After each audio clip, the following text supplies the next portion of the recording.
Breaking చూస్తున్నాం. రుణమాఫీకి సంబంధించి ఇప్పటి వరకు కాంగ్రెస్ ప్రభుత్వం చెప్పిందంతా బోగస్ అని చాలా స్పష్టంగా అర్థమవుతుంది. ఇప్పటి వరకు రైతుల ఖాతాల్లో వేసింది కేవలం 7,500 కోట్లేని స్వయంగా ఆర్థిక మంత్రి భట్టి విక్రమార్క చెప్తున్నారు. అయితే ఇదే విషయాన్ని రాష్ట్ర స్థాయి బ్యాంకర్ల సమావేశంలో భట్టి ఒప్పుకున్నారు. అయితే రుణమాఫీలో వారం ఆలస్యమైనా కూడా నో యూజ్ అనే విషయాన్ని కూడా భట్టి అక్కడ ప్రస్తావించినట్టుగా తెలుస్తుంది. దీన్ని బట్టి చూసుకుంటే ఇప్పటి వరకు రుణమాఫీ జరిగిపోయింది, పూర్తయిందంటూ ప్రభుత్వం చెప్పిన విషయాలన్నీ కూడా అబద్ధాలు.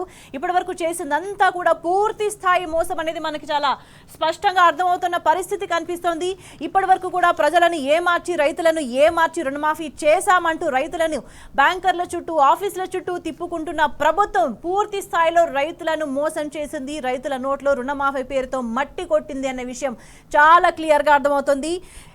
రాష్ట్ర స్థాయి బ్యాంకర్ల సమావేశంలో ఇప్పటి వరకు రైతుల ఖాతాల్లో వేసింది కేవలం 7,500 కోట్లే అంటూ స్వయంగా ఆర్థిక మంత్రి భట్టి విక్రమార్క ఒప్పుకున్న విషయం మనకి చాలా క్లియర్గా కనిపిస్తోంది. దీనికి సంబంధించి పూర్తి సమాచారాన్ని మా ప్రతినిధి సూరజ్ మనకు అందిస్తారు. సూరజ్, చాలా క్లియర్గా ఇప్పుడు అర్థమైపోతుంది 7,500 కోట్లు మాత్రమే రుణమాఫీ చేసింది అనేది. ఇదంతా అబద్ధం, ఇన్ని రోజులు చెప్పిందంతా అబద్ధం అనేది తేలిపోయింది అనుకోవాలా?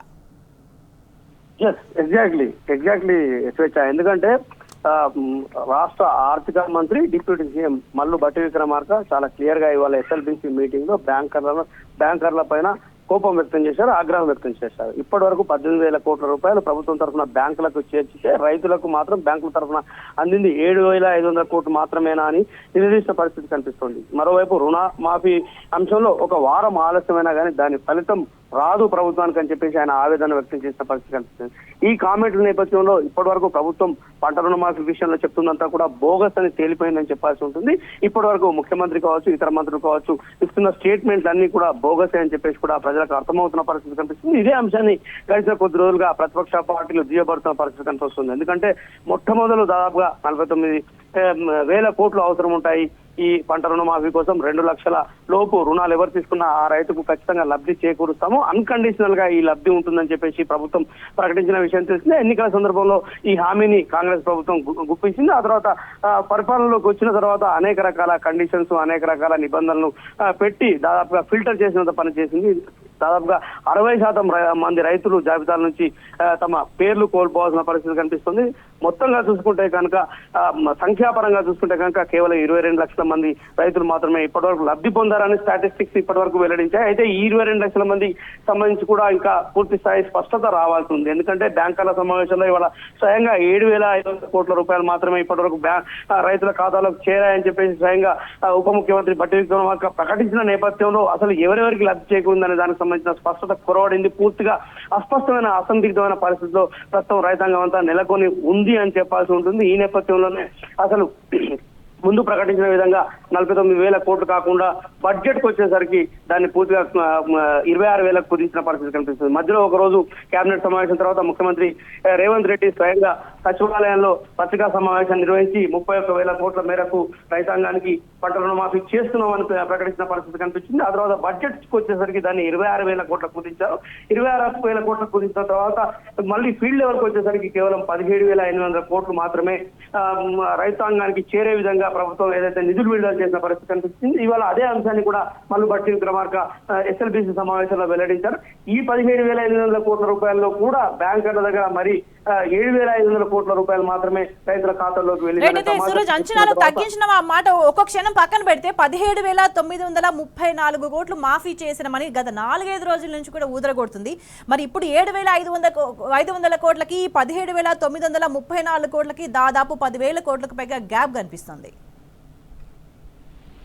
అదే మనం చెప్తున్న వాటి చూస్తే 10,000 కోట్ల రూపాయలు ఇంకా బ్యాంకర్లు రైతుల ఖాతాలో వేయాల్సి ఉంది. అందుకే రైతులు కూడా రోడ్లెక్కి ఆందోళన చేస్తున్న పరిస్థితి కనిపిస్తుంది. అసలు ఎవరెవరు లబ్ధిదారులు, ఎవరెవరికి లబ్ధి చేకూరింది, జాబితాలో ఎవరి పేర్లు ఉంటే ఎవరి అకౌంట్లలో డబ్బులు పడ్డాయి అనే ఒక స్పష్టత కొరవడిన నేపథ్యంలో రాష్ట్ర వ్యాప్తంగా కూడా రైతాంగం అంతా కూడా రోడ్ల పైకి వచ్చి ఆందోళనలు, నిరసన కార్యక్రమాలు చేపడుతున్న విషయం తెలిస్తే వివిధ ప్రాంతాల్లో కూడా ముఖ్యమంత్రి రేవంత్ రెడ్డికి సంబంధించిన దిష్టి బొమ్మతో శివయాత్రలు కూడా నిర్వహించి తమ నిరసనను రైతాంగం అంతా కూడా వ్యక్తం చేస్తున్న పరిస్థితి కనిపిస్తుంది. వీళ్ళందరినీ కూడా పోలీస్ స్టేషన్లలో పిలిపించి బలవంతంగా దౌర్జన్యంగా వాళ్ళ పైన కేసులు నమోదు చేసి జైళ్లకు తరలిస్తున్న పరిస్థితులు కూడా పెద్ద ఎత్తున కనిపిస్తున్న పరిస్థితి కనిపిస్తుంది. ఒక్కొక్కళ్ళ ఆరోగ్య పరిస్థితిని కూడా విస్మరించి రైతులనే విచక్షణ కోల్పోయి కూడా పోలీసులు అంతా కూడా వాళ్ళని తీసుకొచ్చి పోలీస్ స్టేషన్ లో కూర్చోబెట్టి దౌర్జన్యపరంగా వ్యవహరిస్తున్నారని చెప్పేసి కూడా పెద్ద ఎత్తున ఆరోపణలు వ్యక్తం అవుతున్నాయి.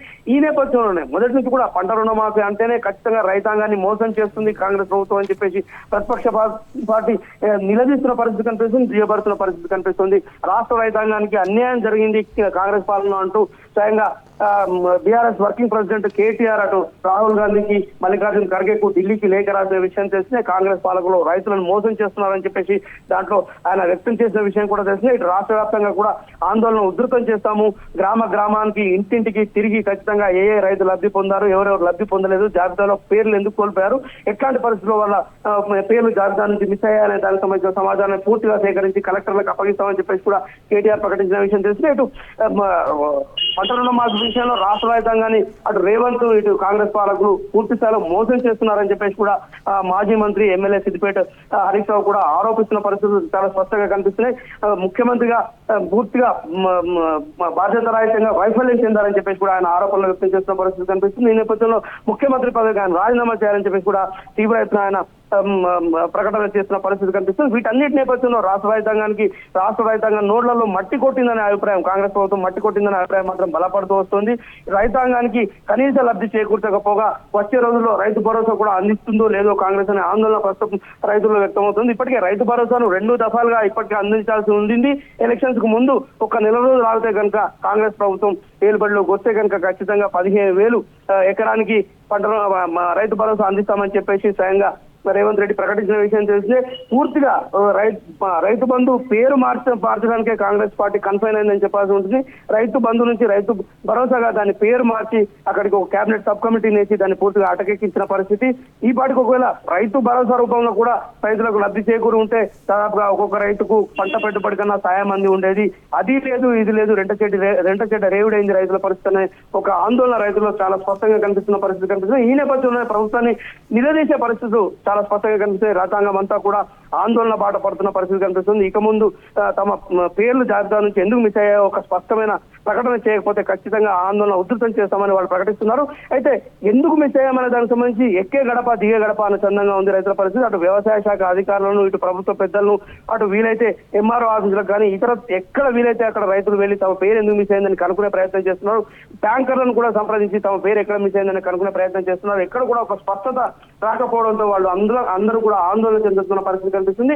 ఏ ఇద్దరు రైతులు కలిసినా కానీ నీకు పంట రుణమాఫీ వచ్చిందా రాలేదా అని అడిగి పరామర్శించుకునే పరిస్థితులు రాష్ట్రంలో నెలకొని ఉన్నాయి. ఈ నేపథ్యంలో అసలు ఇన్ని రోజులు పంట రుణమాఫీ పూర్తిగా చేసేసాము, మేము అనుకున్న టార్గెట్ అచీవ్ అయ్యాము, ఇప్పుడు ప్రతిపక్ష పార్టీ ఏం సమాధానం చెప్తుందని ఇన్ని రోజులు నిలదీసిన కాంగ్రెస్ పాలకులు కావచ్చు లేదా రేవంత్ రెడ్డి కావచ్చు తీవ్రమైన దుర్భాషలాడుతున్న పరిస్థితి కనిపిస్తుంది. అయితే రేవంత్ రెడ్డి ఉపయోగిస్తున్న పదజాలం పైన కూడా స్వయంగా కాంగ్రెస్ పార్టీలోనే తీవ్రమైన అభ్యంతరాలు వ్యక్తం అవుతున్నాయి. అట్లాంటి పదజాలాన్ని వాడకూడదు, అట్లాంటి పదాలను ఉపయోగించకూడదనే ఒక అభిప్రాయం కూడా కాంగ్రెస్ పార్టీలోనే కాంగ్రెస్ వర్గాల్లోనే వ్యక్తం అవుతున్న పరిస్థితి కనిపిస్తుంది. వీటన్నిటి నేపథ్యంలో కూడా ఇవాళ రైతులందరినీ కూడా పంట రుణమాఫీ బోగస్ పేరుతో మోసం చేశారనే అభిప్రాయం ఇప్పుడు బలంగా వేళ్లునుకున్న పరిస్థితి ఉంది. రైట్ సూరజ్, రుణమాఫీకి సంబంధించి ఇప్పటి వరకు కాంగ్రెస్ ప్రభుత్వం చెప్పిందంతా అబద్ధాలు, చేసిందంతా బోగస్ అని చాలా క్లియర్ గా అర్థమైపోయింది. ఇప్పటి వరకు రైతుల ఖాతాల్లో వేసింది కేవలం 7,500 కోట్లు మాత్రమేనని ఆర్థిక మంత్రి భట్టి విక్రమార్క చాలా స్వయంగా చెప్పిన విషయం మనకు కనిపిస్తుంది. భట్టి ఏమన్నారో ఒకసారి చూద్దాం ఇప్పుడు. Statistics is saying that so far only 7,500 crores only have been renewed and given to the farmers. So I request, what are the money we have transferred to you, to see to that money goes to the farmers timely. Particularly agricultural lending, if you don't do it timely, then there's no point even if it is delayed a week days also, the disease comes and goes and crop goes. But his statistics is saying that so far only 7,500 crores only have been renewed and given to the farmers. So I request, what are the money we have transferred to you, to see to that money goes to the farmers timely. Particularly agricultural lending, if you don't do it timely, then there's no point even even if it is delayed a week, days also, the disease comes and goes. And it's fine.